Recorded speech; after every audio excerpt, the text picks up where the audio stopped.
Notre Dieu est bon, il est redoutable. Bonsoir, bonsoir bien-aimés. Nous sommes là au fait pour la lecture de la parole de Dieu. Bonsoir. Nous allons partager la vidéo. C'est des courtes vidéos que nous faisons depuis le 1er janvier pour la lecture de la parole de Dieu. Nous voulons vraiment que chacun puisse écouter la parole de Dieu, que chacun puisse soit en mesure de lire la parole de Dieu. Nous devons lire la parole de Dieu, nous devons écouter la parole de Dieu, bien-aimés. Il ne suffit pas tout simplement de l'écouter, mais ce qui est important, c'est d'écouter et de méditer cette parole. Ça, c'est très important. Donc là, nous allons lire aujourd'hui, nous allons faire la lecture du 23 janvier, parce qu'on est le 23 janvier. Juste un petit moment, le temps que nos bien-aimés se connectent. Et puis, nous allons partager, moi-même aussi, je vais partager déjà la vidéo. Je vais partager la vidéo dans quelques groupes. Voilà, où nous sommes, par la grâce de Dieu. Nous allons partager la vidéo. Et ensemble, nous allons écouter la lecture de la parole de Dieu. Bonsoir, bonsoir à tout un chacun, bonsoir. Que Dieu, dans son amour, vous bénisse. Nous prenons juste quelques minutes, en tout cas quelques minutes ou quelques secondes pour partager la parole de Dieu. Ça nous fera du bien et ça permettra aussi à chacun de nous de pouvoir écouter cette parole. Amen, amen. Que Dieu soit glorifié dans son amour.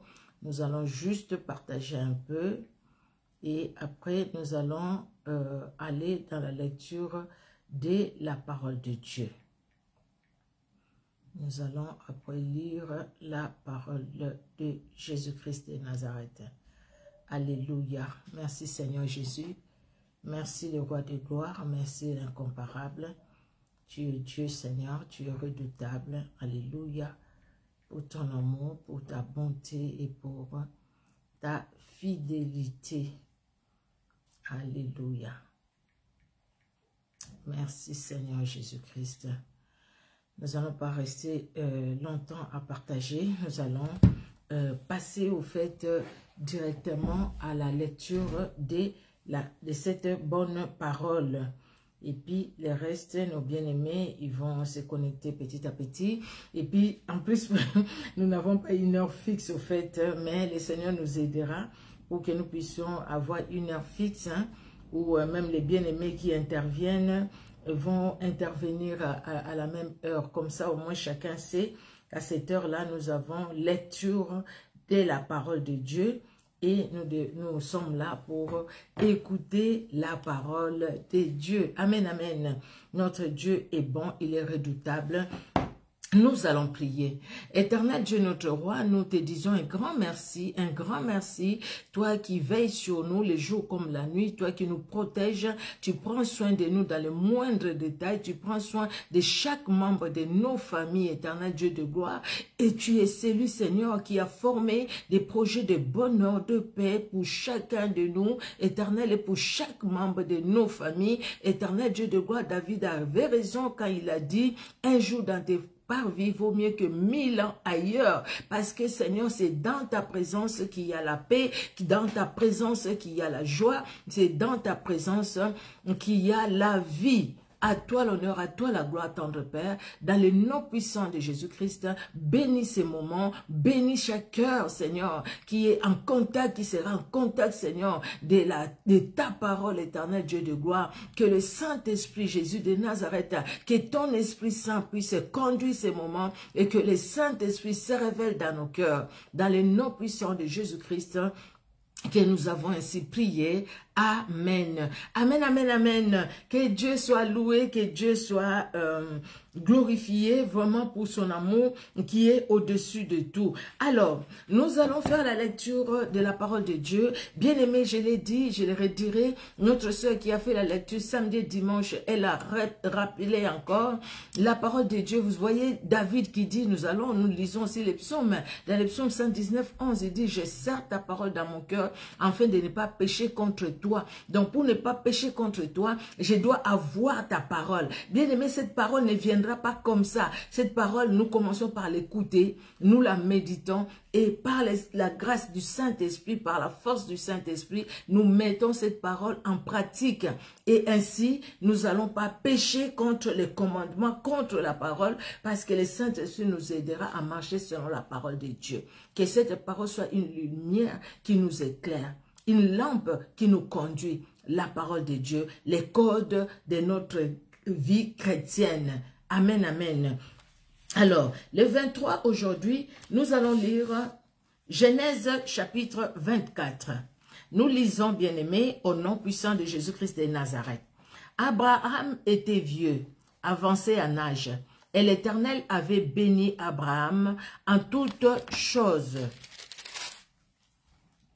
Abraham dit à son serviteur, les plus anciens de sa maison, l'intendant de tous ses biens, « Mais je t'ai pris ta main sous ma cuisse, et je te ferai jurer par l'Éternel, les dieux du ciel et les dieux de la terre, de ne pas prendre pour mon fils une femme parmi les filles des Cananéens, au milieu desquelles j'habite, mais d'aller dans mon pays et dans ma patrie, prendre une femme pour mon fils Isaac. » Les serviteurs lui répondit, « Peut-être la femme ne voudra-t-elle pas me suivre dans ces pays-ci? Devrais-je mener ton fils dans le pays d'où tu es sorti? » Abraham lui dit, « Garde-toi du mener mon fils. L'Éternel, le Dieu du ciel, qui m'a fait sortir de la maison de mon père et de ma patrie, qui m'a parlé et qui m'a juré en disant, « Je donnerai ces pays à ta postérité. Lui-même enverra son ange devant toi, et c'est de là que tu prendras une femme pour mon fils. Si la femme ne veut pas te suivre, tu seras dégagé de ces serments que je te fais faire. Seulement, tu ne mèneras pas mon fils. » Le serviteur mit sa main sur la cuisse d'Abraham, son Seigneur, et lui jura d'observer toutes ces choses. Le serviteur prit 10 chameaux parmi les chameaux de son Seigneur, et il partit, ayant à sa disposition tout le bien de son Seigneur. Il s'éleva et alla en Mésopotamie, à la ville de Nachor. Il fit reposer les chameaux sur leurs genoux hors de la ville, près d'un puits au temps du soir, au temps où sortent celles qui vont puiser de l'eau.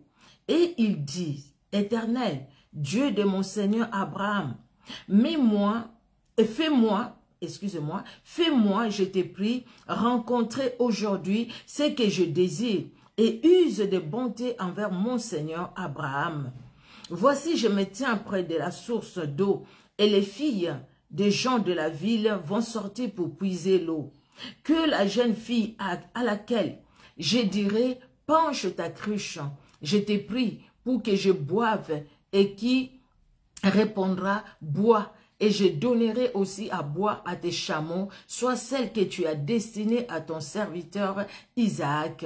Et par là, je connaîtrai que tu uses de bonté envers mon Seigneur. » Il n'avait pas encore fini de parler que sortit sa cruche sur l'épaule Rebecca, née de Bethuel, fils de Milka, femme de Nachor, frère d'Abraham. C'était une jeune fille très belle de figure. Elle était vierge et aucun homme ne l'avait connue. Elle descendit à la source, remplit sa cruche et remonta. Le serviteur courut au-devant d'elle et dit, « Laisse-moi boire, je te prie, un peu d'eau de ta cruche. » Elle répondit, « Bois, mon Seigneur. » Et elle s'empressa d'abaisser sa cruche sur sa main et de lui donner à boire. Quand elle eut achevé de lui donner à boire, elle dit, « Je puiserai aussi pour tes chameaux, jusqu'à ce qu'ils aient assez bu. » Et elle s'empressa de vider sa cruche dans l'abreuvoir et courut encore au puits pour puiser. Et elle puisa pour tous les chameaux. L'homme la regardait avec étonnement et sans rien dire, pour voir si l'Éternel faisait réussir son voyage ou non.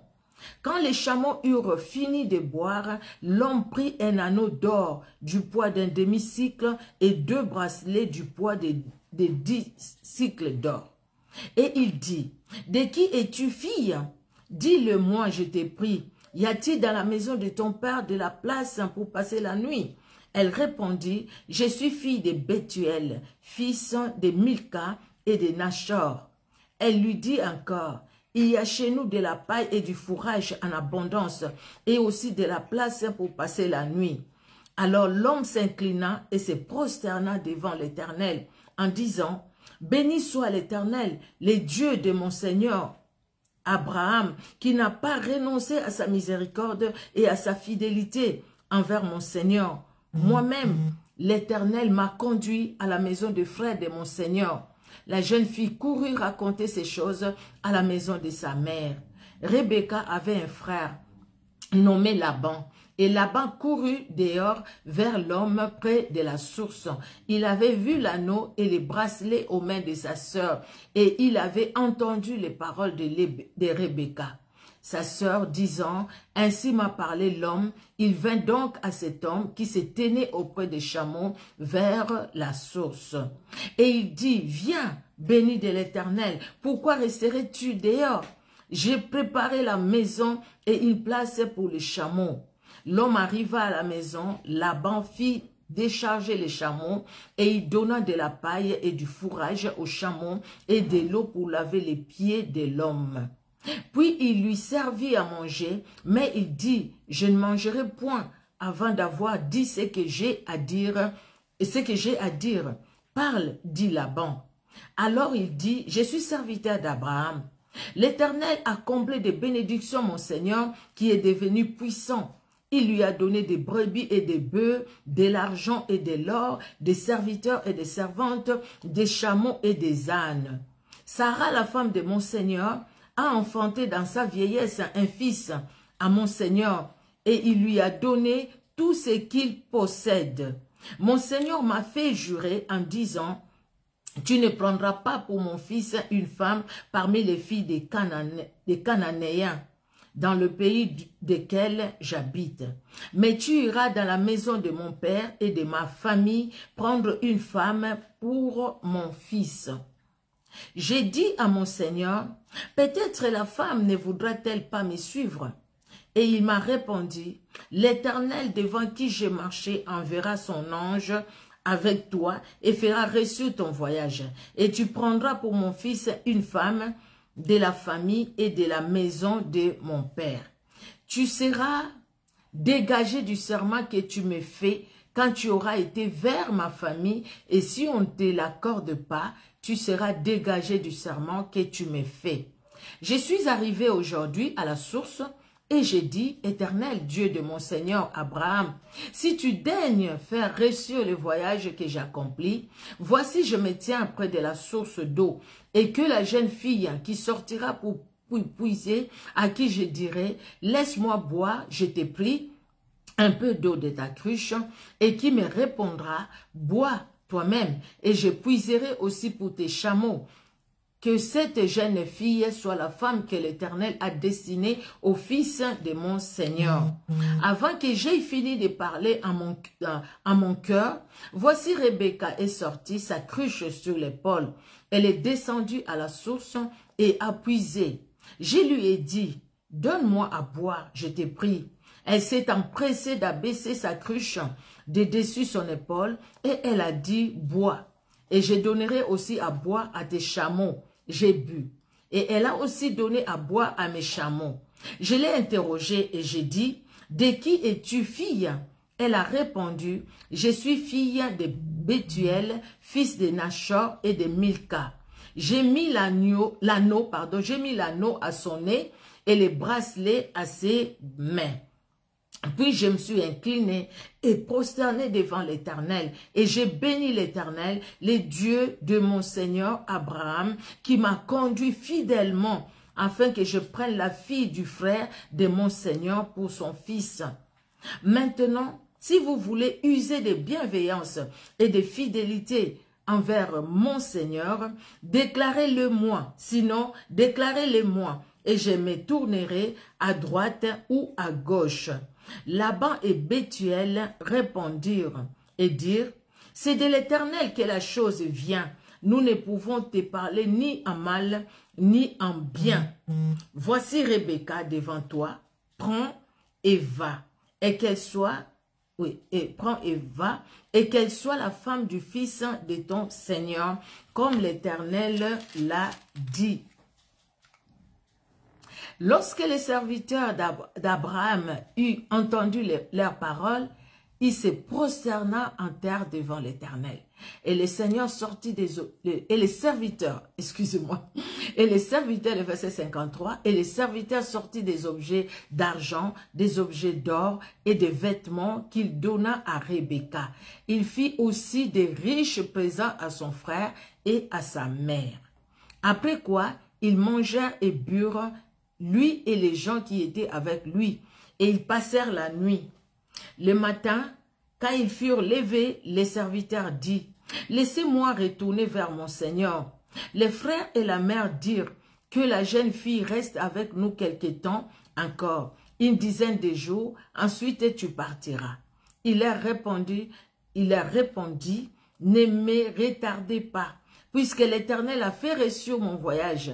Laissez-moi partir et que j'aille vers mon Seigneur. » Alors ils répondirent, « Appelons la jeune fille et consultons-la. » Ils appelèrent donc Rebecca et lui dirent, « Veux-tu aller avec cet homme ?» Elle répondit, « J'irai. » Et ils laissèrent partir Rebecca, leur sœur, et sa nourrice, avec les serviteurs d'Abraham et ses gens.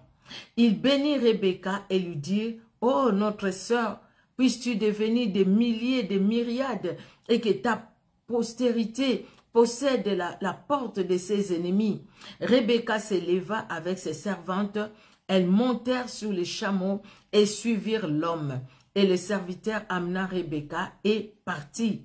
Cependant, Isaac était revenu du puits de Lachai-Roy et il habitait dans le pays du Midi.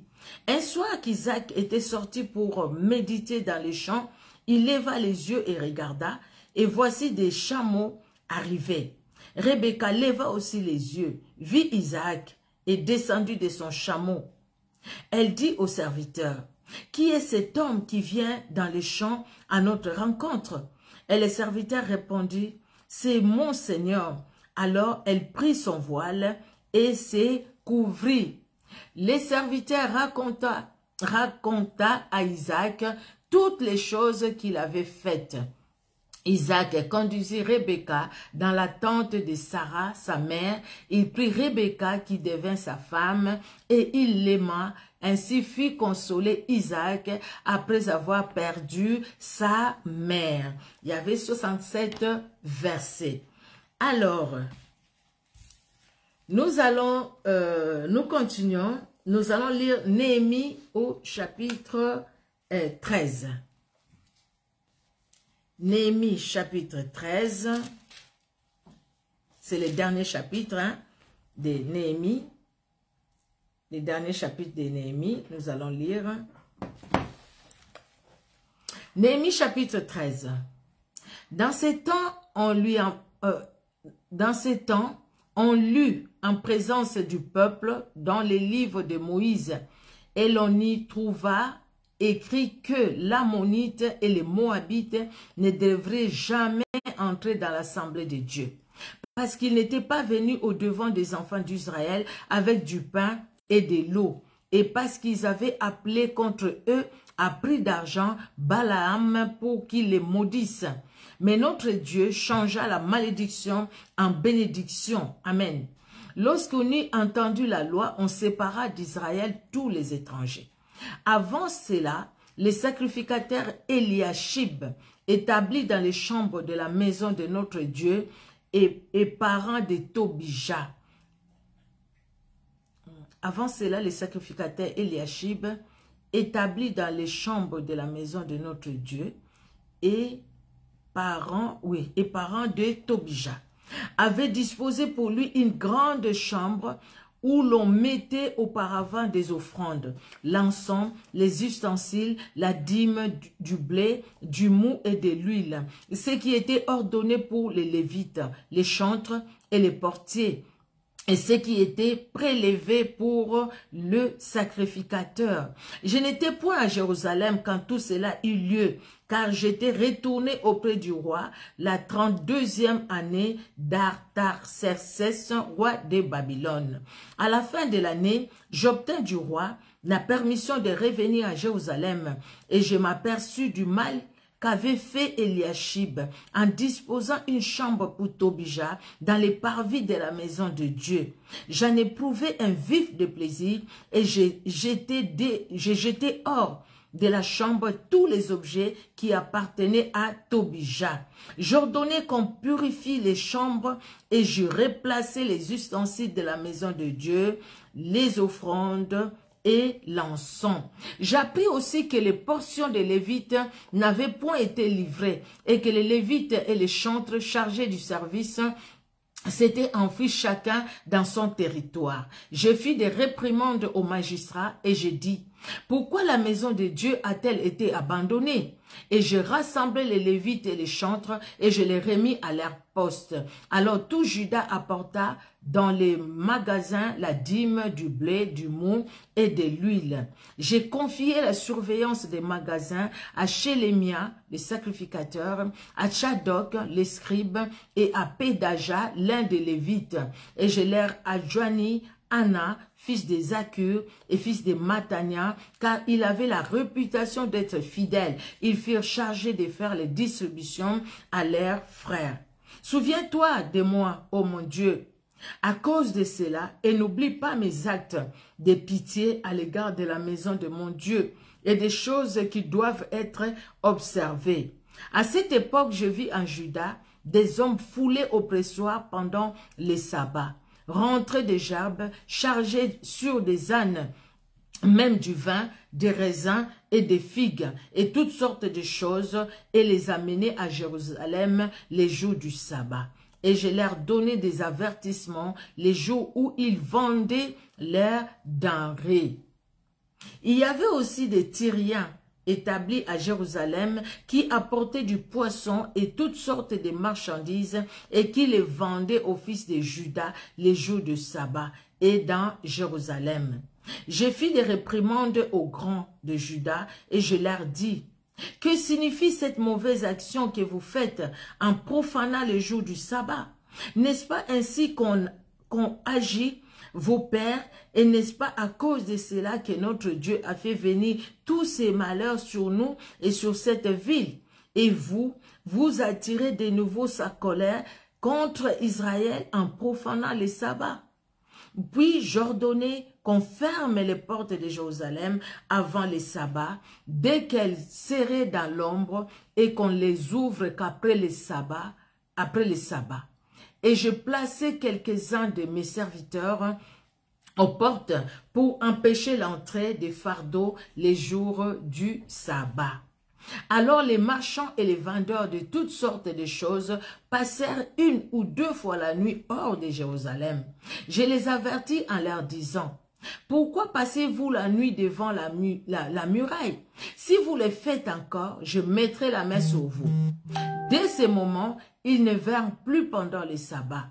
J'ordonnai aussi aux Lévites de se purifier et de venir garder les portes pour sanctifier les jours du sabbat. Souviens-toi de moi, ô mon Dieu, à cause de cela, et protège-moi selon ta grande miséricorde.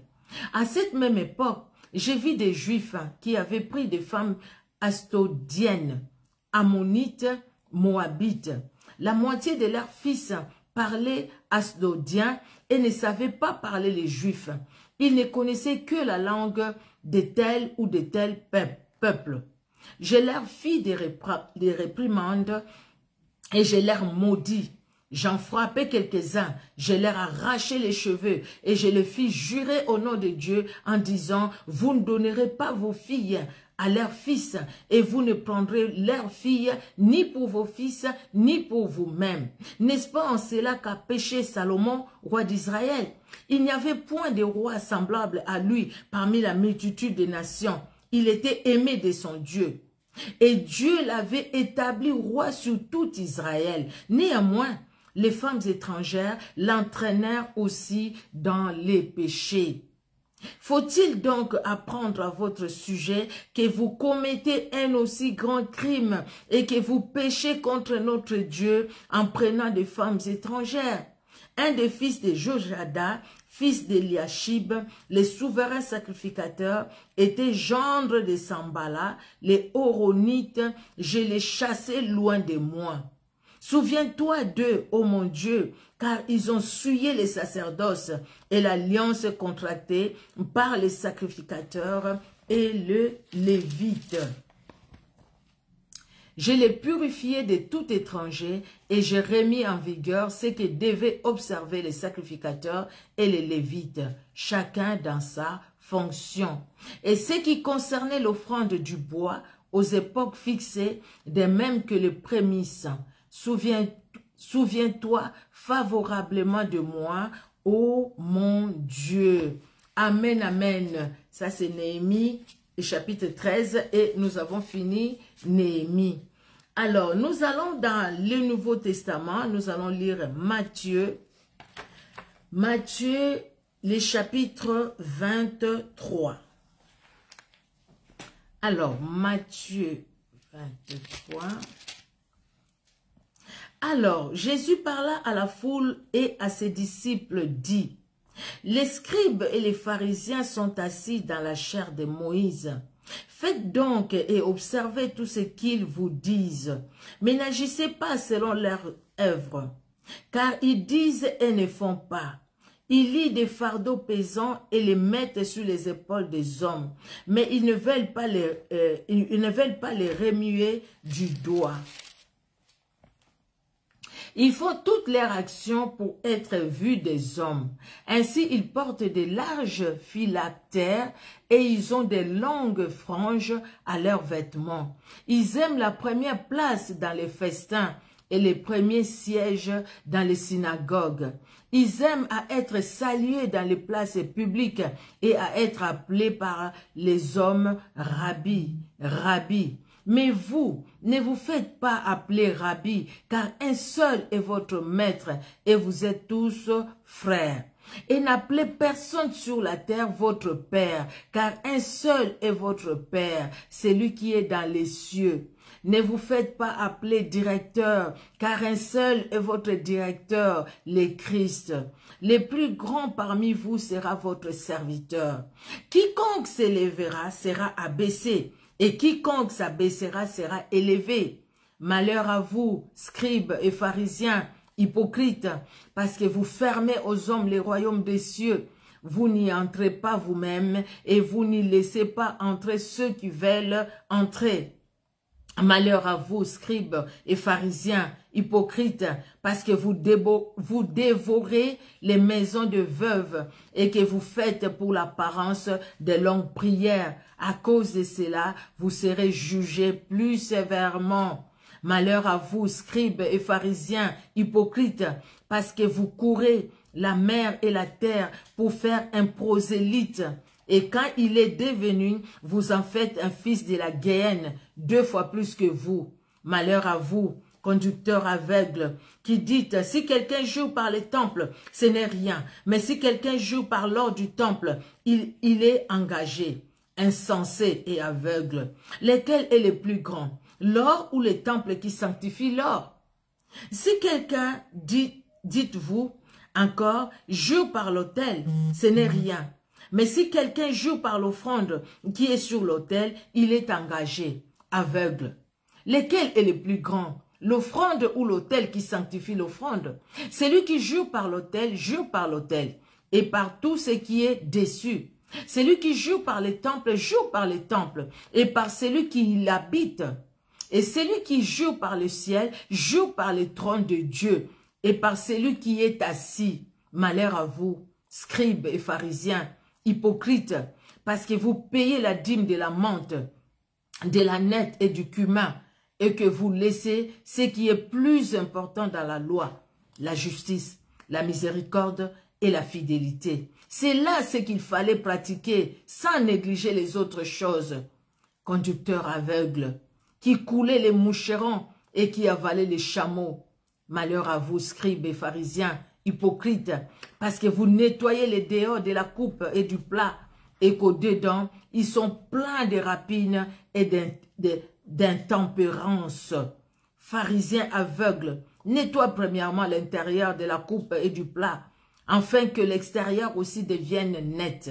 Malheur à vous, scribes et pharisiens, hypocrites, parce que vous ressemblez à des sépulcres blanchis, qui paraissent beaux au dehors, et qui au dedans sont pleins d'ossements, des morts et de toute espèce d'impureté. Vous de même, au dehors, vous paraissez juste aux hommes, mais au dedans, vous êtes pleins d'hypocrisie et d'iniquité. Malheur à vous, scribes et pharisiens, hypocrites, parce que vous bâtissez les tombeaux des prophètes et ornez les sépulcres des justes. Et que vous dites, si nous avions vécu du temps de nos pères, nous ne nous serions pas joints à eux pour répandre le sang des prophètes. Vous témoignez aussi contre vous-même que vous êtes des fils de ceux qui ont tué les prophètes. Comblez donc la mesure de vos pères, serpents, race de vipères. Comment échapperiez-vous au châtiment de la guéhenne? C'est pourquoi, voici je vous envoie des prophètes, des sages et des scribes. Vous tuerez et crucifierez les uns, vous battrez des vergers les autres dans vos synagogues, et vous les persécuterez de ville en ville, afin que retombe sur vous tous les sangs innocents répandus sur la terre, depuis le sang d'Abel, le juste, jusqu'au sang de Zacharie, fils de Barachi, que vous avez tué entre le temple et l'autel. Je vous l'ai dit en vérité, tout cela retombera sur cette génération. Jérusalem, Jérusalem, qui tue les prophètes et qui lapide ceux qui te sont envoyés. Combien de fois ai-je voulu rassembler tes enfants comme une poule rassemble ses poussins sous ses ailes et vous ne l'avez pas voulu. Voici votre maison vous sera laissée déserte, car je vous l'ai dit, vous ne me verrez plus désormais jusqu'à ce que vous disiez, béni soit celui qui vient au nom du Seigneur. Amen, amen. Merci Seigneur Jésus-Christ. Nous retournons dans l'Ancien Testament. Nous allons lire les psaumes 19. Nous lisons au nom de Jésus-Christ de Nazareth. C'est beau d'écouter la parole de Dieu et ça nous interpelle toujours. Les psaumes 19, au chef des chantres, psaume de David. Les cieux racontent la gloire de Dieu et l'étendue manifeste l'œuvre de ses mains. Les jours en instruisent un autre jour, la nuit en donne naissance à une autre nuit. Ce n'est pas un langage, ce ne sont pas des paroles dont les sons ne soient point entendus. Leurs retentissements parcourent toute la terre, leurs accents vont aux extrémités du monde, où il a dressé une tente pour le soleil. Et le soleil, semblable à un époux qui sort de sa chambre, s'élance dans la carrière avec la joie d'un héros. Il s'élève à une extrémité des cieux et achève sa course à l'autre extrémité. Rien ne se dérobe à sa chaleur. La loi de l'Éternel est parfaite, elle restaure l'âme. Le témoignage de l'Éternel est véritable, il rend sage l'ignorant. Les ordonnances de l'Éternel sont droites, elles réjouissent les cœurs. Les commandements de l'Éternel sont purs, ils éclairent les yeux. La crainte de l'Éternel est pure, elle subsiste à toujours. Les jugements de l'Éternel sont vrais, ils sont tous justes. Ils sont plus précieux que l'or, que beaucoup d'or fin. Ils sont plus doux que le miel, que celui qui coule des rayons. Ton serviteur aussi en reçoit instruction. Pour qui les observe, la récompense est grande. Qui connaît ses égarements? Pardonne-moi ce que j'ignore. Préserve aussi ton serviteur des orgueilleux, qu'il ne domine point sur moi. Alors je serai intègre, innocent de grands péchés. Reçois favorablement les paroles de ma bouche et les sentiments de mon cœur. Ô Éternel, mon rocher et mon libérateur. Alléluia. Nous allons finir avec Proverbe Au chapitre 4, nous allons lire de 14 à 19. Proverbe 4, oui, on est là, 14 à 19. N'entre pas dans les sentiers des méchants et ne marche pas dans la voie des hommes mauvais.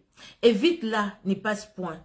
Détourne-t'en et passe outre, car il ne dormirait pas s'il n'avait fait le mal. Les sommeils l'air seraient ravis s'il n'avait fait tomber personne. Car c'est le pain de la méchanceté qu'ils mangent. C'est le vin de la violence qu'ils boivent. Les sentiers des justes est comme la lumière resplendissante dont l'éclat va croissant jusqu'au milieu du jour. La voie du méchant est comme les ténèbres. Il n'aperçoit pas ce qui les fera tomber. Que Dieu soit glorifié pour sa parole, que Dieu soit honoré parce qu'il est Dieu, il est redoutable. Bien-aimés, je pense que vous aviez lu ensemble avec moi, vous avez lu ensemble avec nous, nous avions lu ensemble, vous avez pris vos Bibles, vos smartphones, vous aviez lu, j'ai préféré lire ça directement dans la Bible parce que voilà, je préférais avoir la Bible ouverte. J'espère que vous aviez lu, vous aviez vos yeux plongés dans la parole de Dieu. Et si vous ne l'avez pas fait, vous pouvez relire vous-même, bien aimé, mais vous avez écouté. Il y a peut-être un verset qui vous a vraiment touché, qui vous a interpellé. Notre Dieu, il est bon. Il est merveilleusement bon, il est bon et il demeurera bon. La bonté, c'est en lui. Amen. Il renouvelle même sa bonté chaque matin. Ou ses bontés, chaque matin, il est bon et il renouvelle ses bontés chaque matin. Que le Seigneur soit glorifié pour cette parole que nous avions lue aujourd'hui. On se donne rendez-vous demain pour une autre lecture de la parole de Dieu. Nous sommes là depuis le 1er janvier et nous serons là par la grâce de Dieu jusqu'au 31 décembre de cette année. Par la grâce de Dieu, nous allons lire la parole de Dieu jour après jour et ainsi nous allons lire ensemble, vous et nous, toute la parole, toute la Bible depuis Genèse au 1er chapitre jusqu'à Apocalypse au dernier chapitre. Nous allons lire jusqu'à Apocalypse au chapitre 22, le dernier chapitre. Que Dieu bénisse tout un chacun. Nous allons prier. Seigneur Jésus-Christ, merci encore pour ce temps que tu nous as accordé aujourd'hui. Merci Seigneur car ta parole nous fait du bien. Les simples faits de lire, éternel Dieu de gloire, tu parles vraiment dans nos cœurs. Merci Seigneur pour la méditation de ta parole où chacun Seigneur, chacune de nous, même mes bien-aimés qui sont en direct, mes bien-aimés qui vont écouter cette vidéo, suivre cette vidéo en différé, on parle dans un cœur éternel. Parle, tendre Père. Merci Père très saint d'étendre ta main puissante dans chaque vie, dans nos familles éternelles, sur nos propres vies aussi, dans le nom puissant de Jésus-Christ que nous avons ainsi prié. Amen. Amen, amen. Que Dieu vous bénisse, que Dieu vous bénisse abondamment. Au revoir et à demain. Au revoir.